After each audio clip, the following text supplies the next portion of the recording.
Welcome to the DevReady Podcast, where we're helping non-techs build better tech.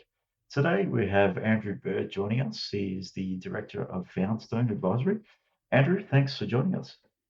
G'day, Andrew. G'day, Anthony. Thanks for having me. Another Andrew. There's plenty of those around. There is. So, Andrew, tell us a bit about your background. I always love to dig in, get an understanding of who you are, and how you eventually evolved into Foundstone. Yeah, sure. So, Foundstone Advisory, we're an advisory around business strategy, but most of us have come out of the technology digital world. So, inherently, we do a lot of work with organizations who are working within the technology and digital space, which really now is a lot of organizations, isn't it? If an Yeah, organization correct. isn't considering what they're doing in that space, they're probably a bit behind the times. So myself personally, I came, for many a year, was involved in technology consulting and digital consulting. So working for organizations, systems integrators who were building applications, some pretty large scale applications in the health and financial services space, cloud migrations, technology architecture, and technology outsourcing. So over many years, I really saw how technology was changing from that on-premise build, perhaps 10 years ago, to managing everything on-premise, custom development, to then fast forward to even sort of 4 or 5 years ago.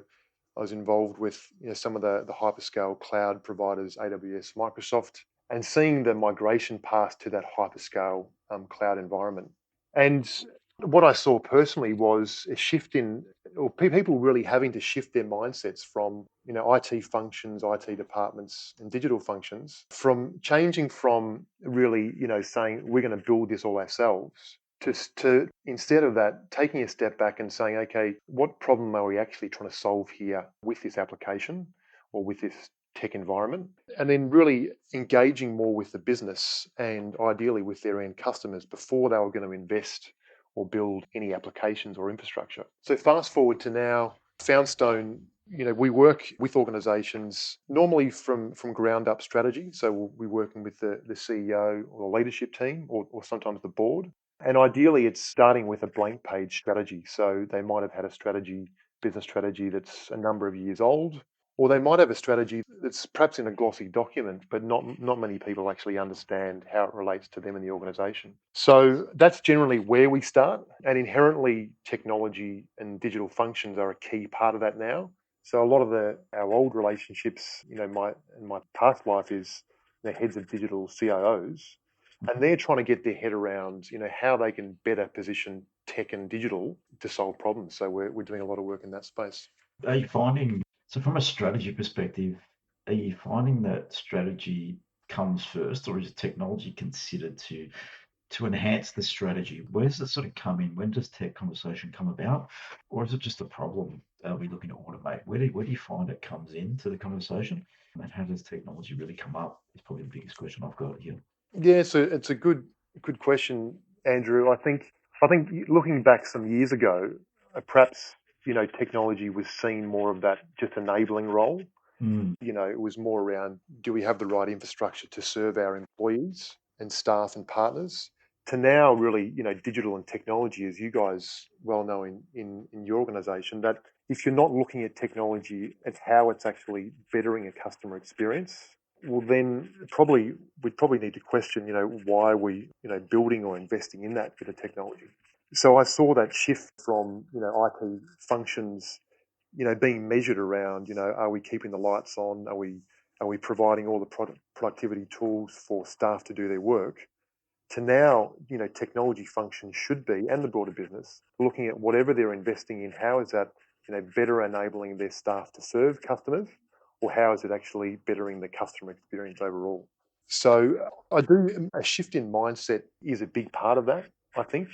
And we're also seeing that, the tech function is no longer just responsible for digital and technology. It's marketing, it's customer teams. And if they're not thinking about how technology can be used to better the customer experience, there's probably some opportunities there. mm.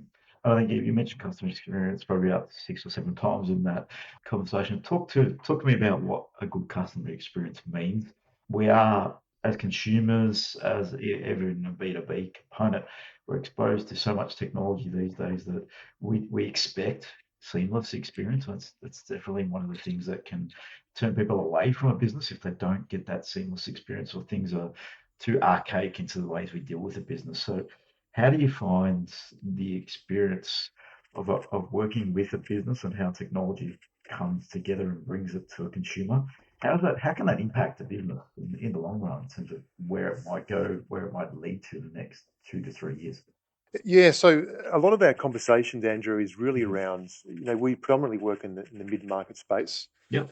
So if we're working with a CEO and a board, Mhm. to be honest, a lot of the conversations we're having around is actually educating, those pretty senior people around what technology really can do, what is the Mhm. opportunity for it and with it, but also what are some of the healthy limitations of it. Because what we're seeing, boards and some execs, they haven't come from a tech background. So digital and technology is probably a bit mystical to them. Us as consumers, with our lives, we're becoming more used to dealing with technology, aren't we? Yeah. You see it every day. You've got a device that's just in our pocket that we can do basically anything on these days. It's a That's different right. world than it was 10 years ago. Yeah, it certainly is.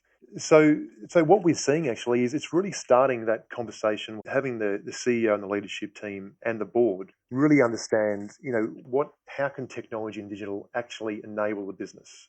Mhm. A lot of boards are perhaps, they're scared of actually having a conversation around technology at times Mhm. because they don't know really how it applies to governance and measurement and how it actually applies to growing the business. So firstly, it's a conversation when we're talking, working with the CEO on their business strategy. It's actually firstly around actually putting technology aside for a moment and trying to get them into the headspace of, okay, let's go and have a conversation with our customer, with our community, the people we're trying to serve. And actually, with a blank page approach, what are your customers? What is your market seeing? What are they hearing? What are some of their major challenges and problems?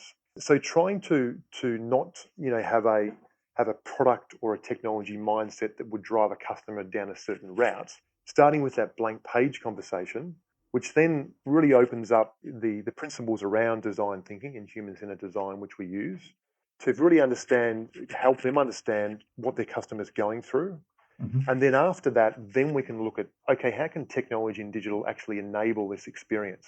Your question at the start there, we do see there's a lot of momentum, good momentum around technology and digital in terms of how, people wanting to roll it out. But we're seeing that perhaps even more and more, and I've heard both you and Anthony talk to this, that let's actually work out, what business problem or organization or community problem we're trying to solve first. If we don't understand that, if we're trying to build tech without understanding that first, Mhm. I've seen over a fair few years that can go off the rails.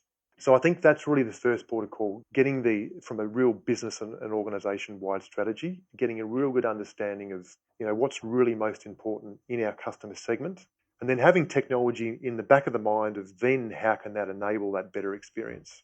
We talked to this a bit, and you have mentioned it there. It's in reality, building technology is the easy part. If Yeah, you're working with a good team that has the experience to deliver technology, that is not the hard part. In most cases, you might have an off-the-cuff sort of solution, which is a bit of AI mixed with some data components, and it gets pretty complex and sophisticated. But if you're yeah, building business solutions, consumer-driven products, this stuff isn't as difficult as it sounds these days. We've evolved to a way where there's a lot of things that we can bring together as technology players to deliver solutions. There's off-the-shelf things that have been picked up, put together, integrated, and deliver some really seamless products. That's the easy part. The hard part we've found in our experience is actually what you said there, solving the right problem, ensuring the customer is going to use the piece of technology, and ensuring it's actually going to add value. If you don't do that up front and invest the time there, we've seen it too. We've seen and been a part of projects where we've invested time, customers invested money, built products, they sit on a shelf and don't go anywhere. And the reason why, no one was really interested. And probably the reason that happened was because no one asked any questions to begin with. yes, Came out of the yes. mind of one or two people, and it went down a development path, got delivered, and then got shown to the world, and the world wasn't interested. So it's Yeah, it's definitely, true. but it's a tough one. It's like people don't like to share to the world, but we talk to startup founders, businesses, anyone alike. You're better off communicating what you're doing early on, and with the risk of losing that idea or to somebody else building it, Well, yeah, whatever it is. they all Yeah. approach you with an NDA, and Yes. they want to talk to anyone and have Yes. everything very Yeah. secretive. But then Yes. Yeah. that Yeah. can be prohibitive from their end. They just don't realize it yet. Yeah. They don't Yeah, understand it's that true. And then, yeah, sharing the idea early on is the real probably. challenge is not just probably understanding what the actual problem is and focusing on your customer. It's changing their mindset that the technology isn't the be all and end all and No. the beginning of anything. It's Yeah, just I a think tool or it's the method of delivery, really. yeah, I think it's refreshing coming from both yourselves as leading the organisation that it's mostly with good and pure intent, isn't it? That people want to get on and start rolling things out. Mhm. But I think it's refreshing to hear that perspective because what I found learnt 4 or 5 years ago is instead of technology organisations just doing a really good job of rolling out a solution, if you take the time up front to actually bring all the people into a conversation, customers, partners, internal technology departments, into a conversation around what is the end game here, what are we trying to solve. It can seem to some people that you're slowing down the process, but Correct. what we've seen, and I know what you both see, is that by doing that up front, there's enormous payback in the long run. There's an example that comes to mind, a health-based organisation that we were working with a couple of years ago. So they came to technology organisations saying they wanted to build an application, a pretty significant health application to roll out to the community to solve some pretty significant issues in the health sector. And there was a couple of ideas of applications they thought they wanted to build this organisation to solve a couple of problems, these pretty large scale problems. But we helped them apply a design thinking approach to that. So we got health practitioners into the room. We had their customers. They're a member-based organisation, so a lot of their members into this conversation. And we simply started with that blank page design thinking approach of what are you, as an end customer, as an end health practitioner, what do you see as the biggest problem and what could solve that? And what it turned out to be from a couple of days, workshopping and conversation, we found that actually the problem they thought that they needed to solve was very different. It was 180 degrees. So if they had gone down to building this application, significant investment, they might have built something that wasn't really going to solve a problem.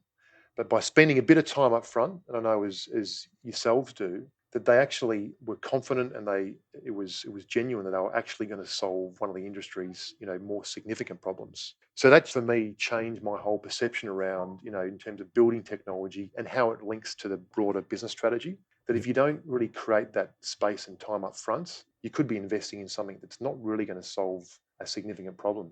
Yeah, so Um, we've got a similar story to that where we're working with a client. We took them through our DevReady process, Hmm. and they knew the outcome. They were solving the right problem, but they were Yep. fixed on solving it in one specific way. Right. And that way that they wanted to do it, that feature that they were focusing on, blew the project out to like 6 times their budget. Right. After we presented that back, we said, yep, we advise not to go ahead with this project just because of the costs and what it's involved, and you're Yes. adding all Yep. this extra development for no value. Yes. They then re-evaluated their approach, went down another path, and won an award for that product. Right. There you go. Yeah, the same outcome That's was going to be awesome. delivered in both, but one was going to deliver the same value for 6 times the cost. Yeah, brilliant. Brilliant. I think you've touched upon it here. We're solving problems. Put technology aside for a minute, because we can all jump into solution mindset pretty quickly.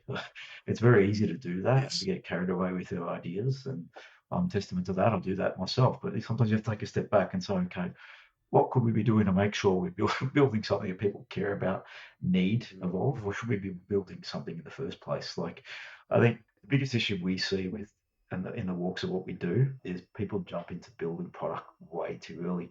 It happens everywhere. I very rarely see people taking the time to invest in market research, talking to their customers. I think 1 in 10 of people that come to us have probably done the work.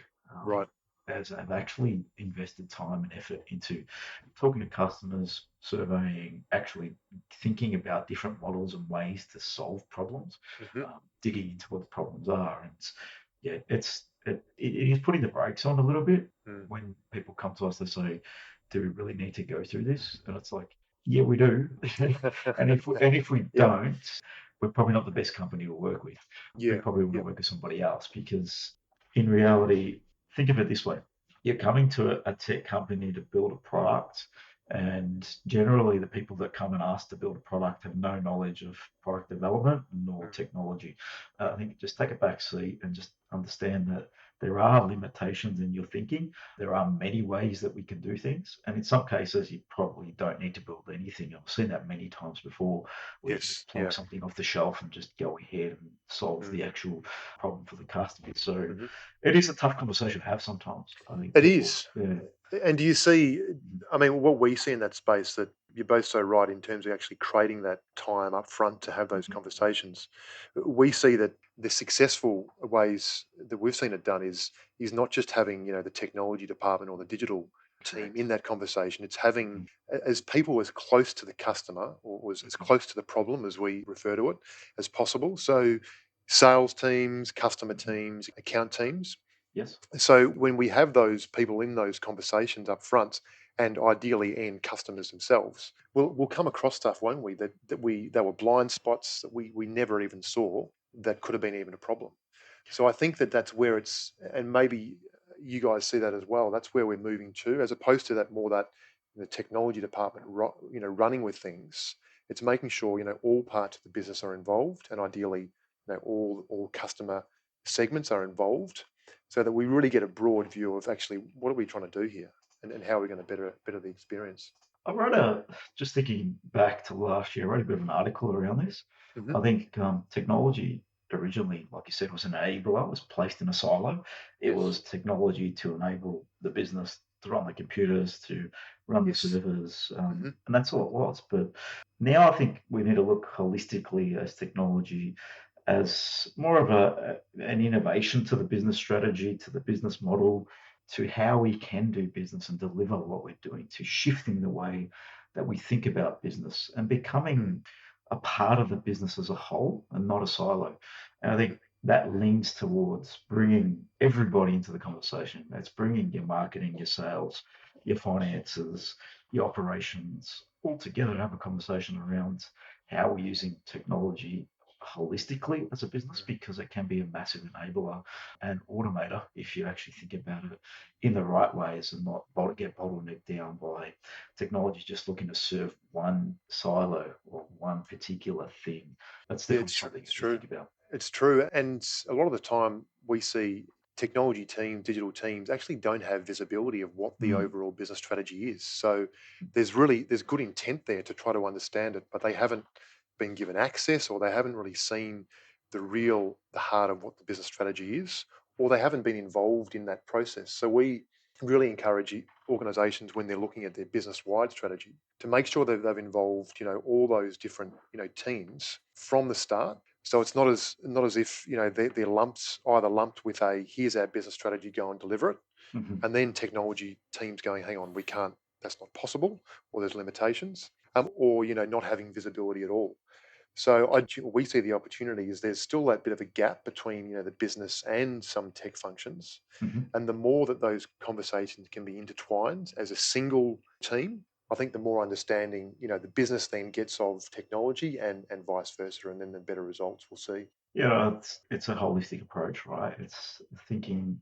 I find that interesting that technology department's trying to deliver on technology innovation, doesn't know what the strategy of the business is. That's pretty scary to think that that's happening in some industries and some businesses. So yeah, I Yeah. think if you take a step back and just say, yeah, technology is here, can serve us, can help us evolve our business and even change our business models completely if you're willing to invest and think from a problem and a customer Mm. perspective, because that will drive the decisions that we make within business.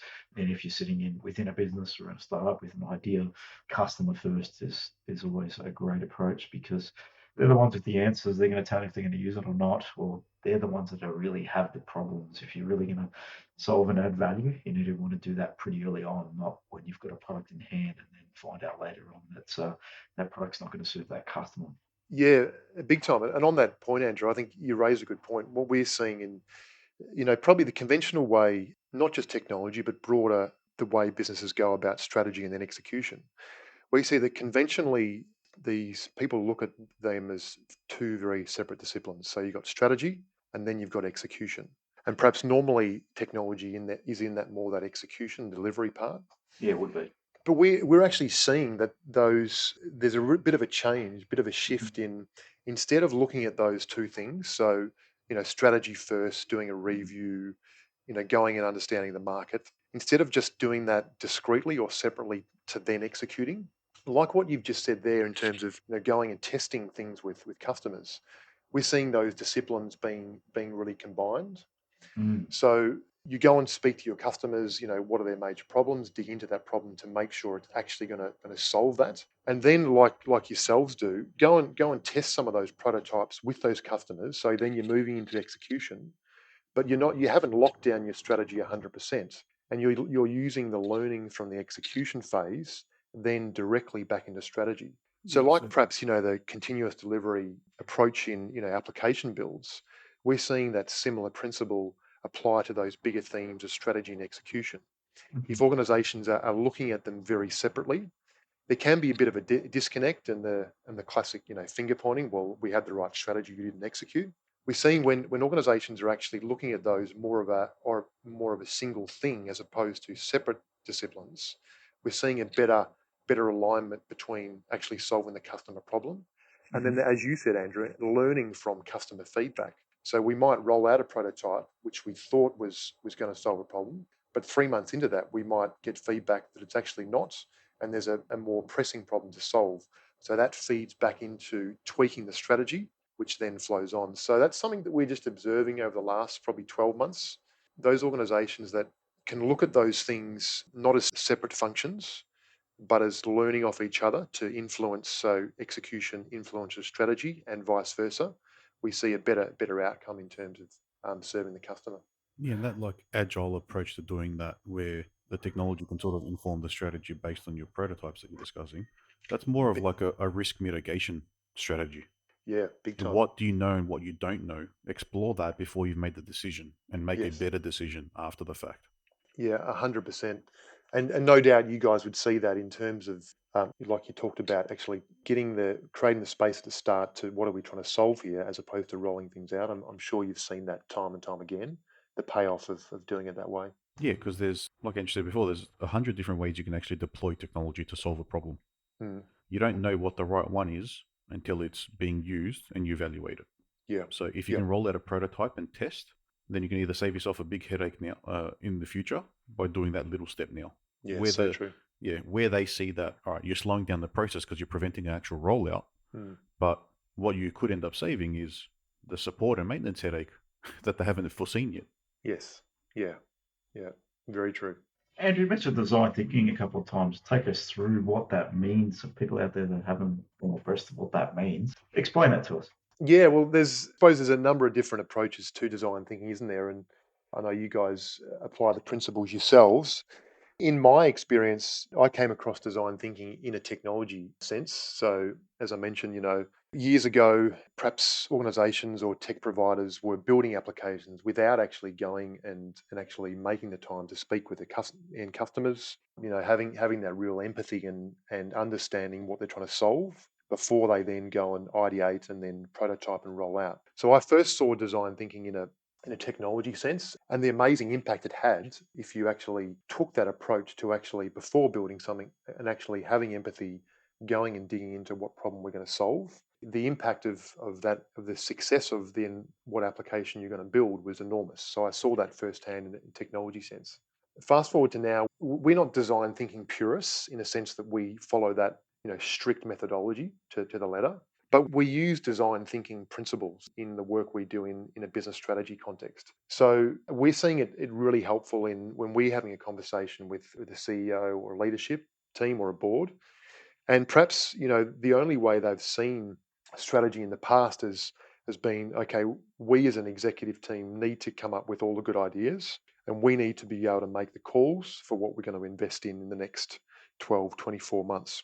But we're seeing by bringing the principle of design thinking into that conversation, we're actually helping, boards and execs actually become more comfortable to say, hey, it's okay, we actually don't have all the answers. And if we think we do, we could be investing things that might not be right.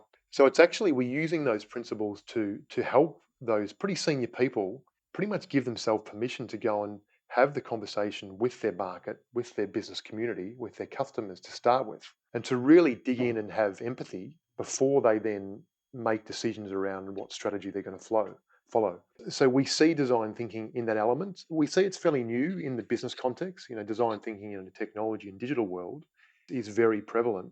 We're seeing it really open up mindsets and doors within the business strategy space of allowing people to go and have that blank page conversation first before making any decisions around their core strategy. And we're seeing there's a customer last year. We work with a CEO and a board of an education and a health business.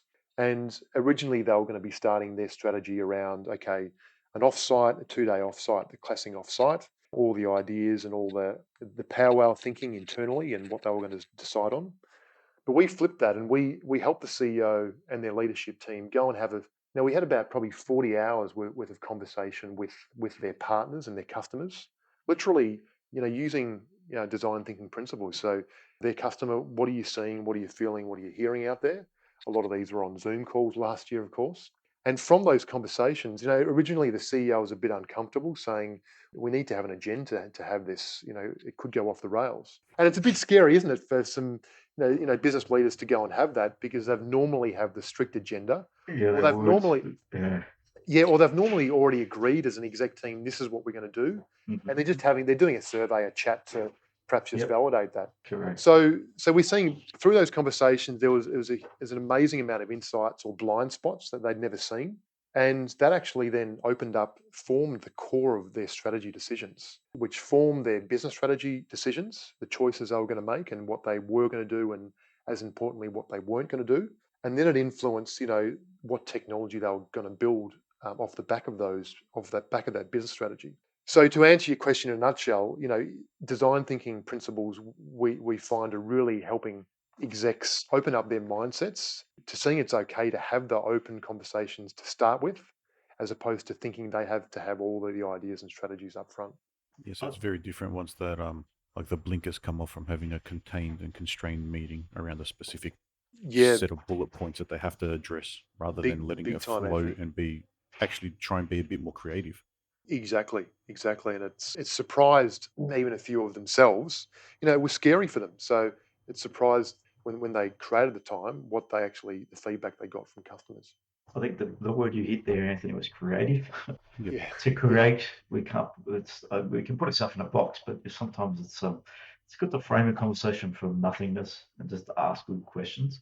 And it's all Yeah. based on the questions, right? So if you're asking crappy questions, you're going to get crappy answers. So I think So it's true. all about asking good questions and being aware and a good listener to run those conversations. Otherwise, it can go off the rails pretty quickly if it's not run by Yeah. in the Limitations right way. are good because they can create creativity, because then you have to figure out a way around them. But Correct. if it's like you said, that strategic meeting where there's these 6 bullet points we just have to gloss over because we've already talked about them and just dot the I's and cross the T's. Yes. Yep. Yeah, it's spot Yeah. on. It's Different. suppose it's done with good intent, isn't it? Because Yeah, some people that's haven't their seen it a plan and they different want way. to follow through with it. They just need to get the sign off because that's the process. Exactly. Most of these things are always done with good intent. It's you don't know what you don't know generally in this sort of stuff. Yes. Especially Yep. like you said with design thinking, it's very new in that space because it's not product and customer focused. It's not something that someone's going to end up using. Yeah.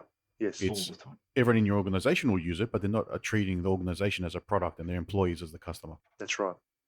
Yeah, spot on. In terms of how do you engage that conversation when you walk into a new client conversation around strategy? What's the way you approach this? Do you look at case studies behind this, how the results have come about? How do you get the buy-in? Because I've had this conversation with a few people that talk to this, that lead with research first and data first.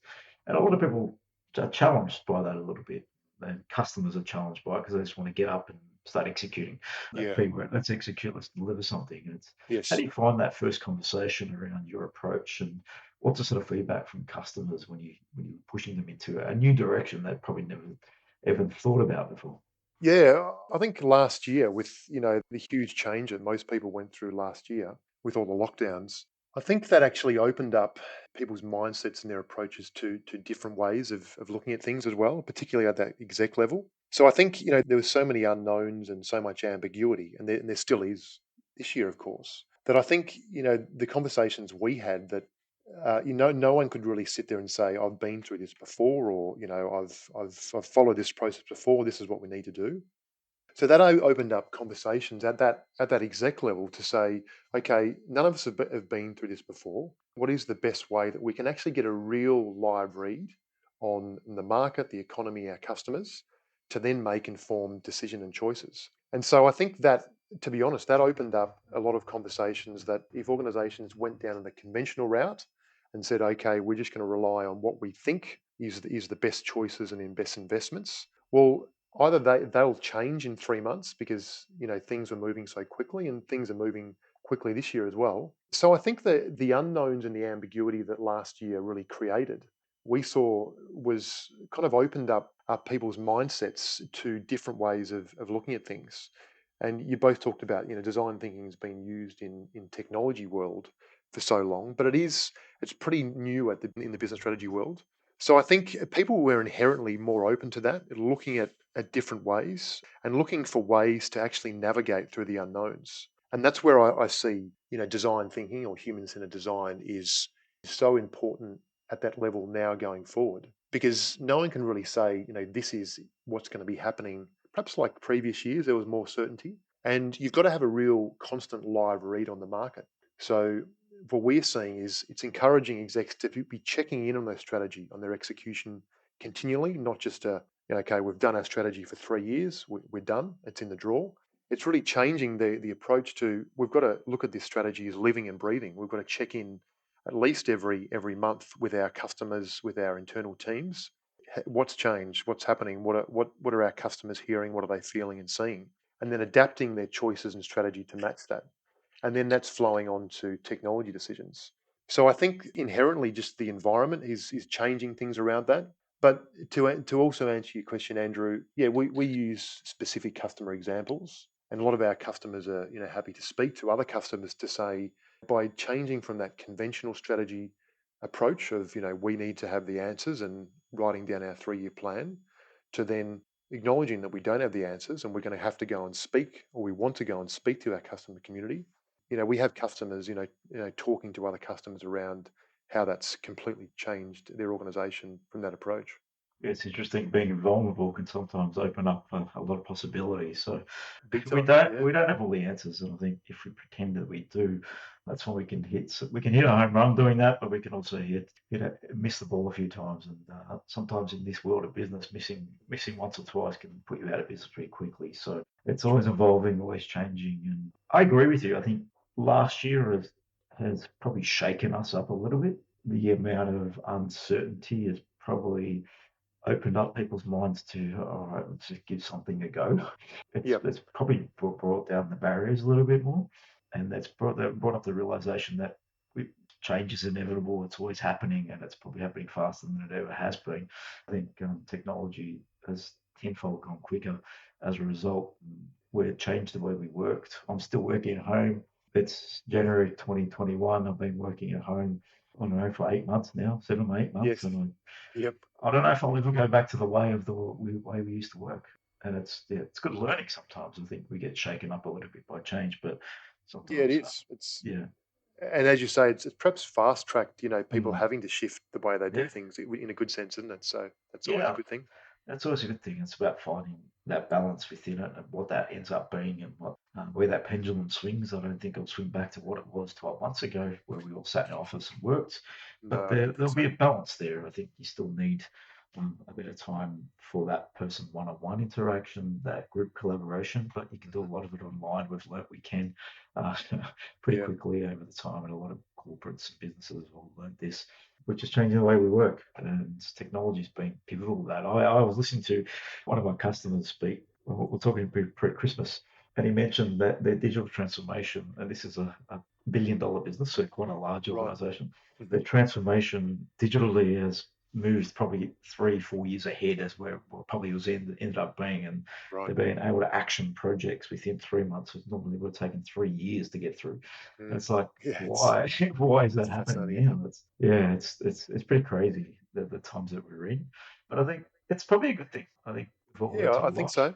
Yeah, it's been a tough 12 months, a tough sort of period for everybody. Yeah, I But think that there probably might be a bit of a settling period, perhaps, Yes. the next 6 months, in a good sense. Yeah. There's been an acceleration of delivering, and then Mhm. now it's checking into what has that done? How has it Correct. improved all sorts of things. So I Mhm. think it's probably a good chance the next 6 months, isn't it, to look at how it's actually improved, and then to tweak those things. Be a good time to reflect, right? So Mm. there'll be a bit of that going on over the next 3 to 6 months, I would imagine. No Very doubt. good. Now, Andrew, if you were to talk to someone that is in business or walking into business, how would you encourage them to go about, one, designing their strategy, and two, designing their product for market? What are some of the three quick steps or 3 or 4 quick steps you get them to take as the beginning point? Yeah, I think the starting point is, if we're looking at it, if someone was coming to say we want to build a technology product, it's encouraging them just to, again, as we've talked about, to, okay, just take a bit to put things on pause just for a moment. Doesn't have to be for a huge amount of time. And to actually ask the questions, ideally involve the right people in those conversations, to say, what are we actually trying to solve here as an overall business? And going a bit beyond that, we're looking at, broader communities. A lot of the larger tech companies, perhaps some would argue this, are actually trying to look at, how are they actually trying to serve a broader community and societies. And I think, businesses in the past have perhaps more looked at, okay, how are we going to improve bottom line? How are we going to survive in that way? But I think now, communities and consumers, us as consumers, we're actually looking at, okay, what is this business actually enabling or bettering in our local community or in our broader community? And how is it actually benefiting society? So the way I see things, that there has to be now a link, more of a link than just, growth from a top and bottom line, but it has to be genuinely, how are we as a business actually creating a better community and society? And I think the organisations that are really genuinely tapping into that, and not just for the sake of it, not just to chalk up on an annual report, but for those that are actually spending the time to actually engage with their community and say, what's the bigger picture here? Not just to solve just a specific customer problem, but how are we contributing back to society? And I think, the likes of Salesforce, I read Mark Benioff's books recently, and I think, they as an organisation have done that pretty well. They've looked at, who they are trying to serve from an overall community. You look at Microsoft, Satya Nadella, he's doing that in a huge way around, okay, how are our products and services actually going to benefit society, and then working back from there. And I think that changes the whole mindset from just building a product to, increase top and bottom line, to then how are we going to actually going to benefit society and community. So I think it's probably a funny way to answer it, but I think that is what we're seeing at the heart of, if we're starting from that point and then working backwards, it can really bring a business to life. It can positively affect the culture of the organization, the staff that are working in that organization, and then customers can see, where their dollars are actually going to and how it's bettering a community. So I think that's probably a starting point that most businesses have to really consider genuinely. And then I think secondly, as we've talked about, and yourself and Anthony have talked about so often, it's about actually, spending the time investing with customers. I think customers are now wanting to be involved in that process, or they are wanting to. The old school days of, we have to have a perfect product or service before we roll it out. Customers want to be involved at a really early stage. So they want to see an early prototype of an application or a product, to be involved with shaping that product. And I think the organizations that are investing the time into bringing their customers and community in at a really early stage, their customers are changing from that transaction to more of an overall community. So I see businesses that are doing that well, and in a genuine sense, it's going to pay off in the long run, I think.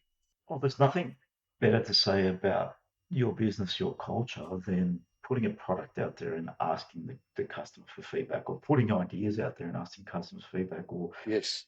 a Yeah. customer loves being a part of the creative process. We run a SaaS product as well in the pharmacy space, and Hmm.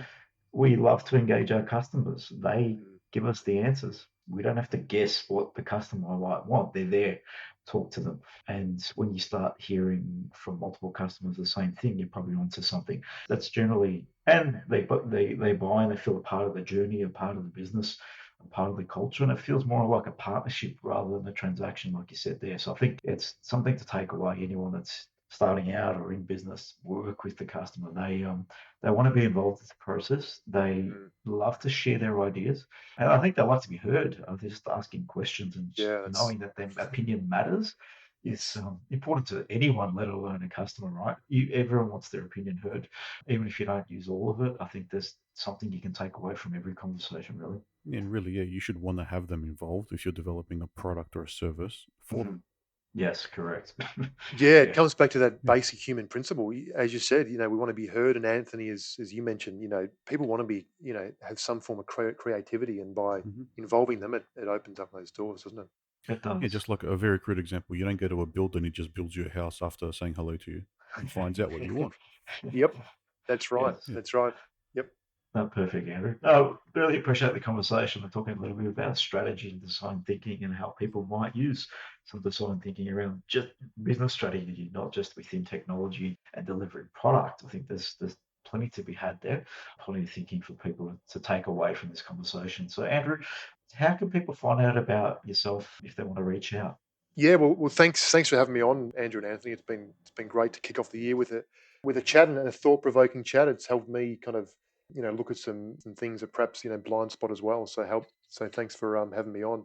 In terms of contacts, yeah, the best is our website, foundstone.co.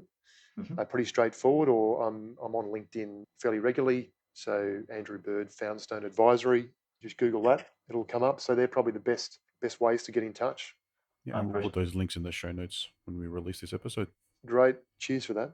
Perfect, Perfect. Andrew. Thanks, And Andrew. if you enjoyed the episode, like and subscribe, and reach out to Andrew if you're looking for some strategy and thinking from a different perspective. So, from a design thinking perspective, I think that's a great exercise for any business to go through. So, thanks again, Andrew.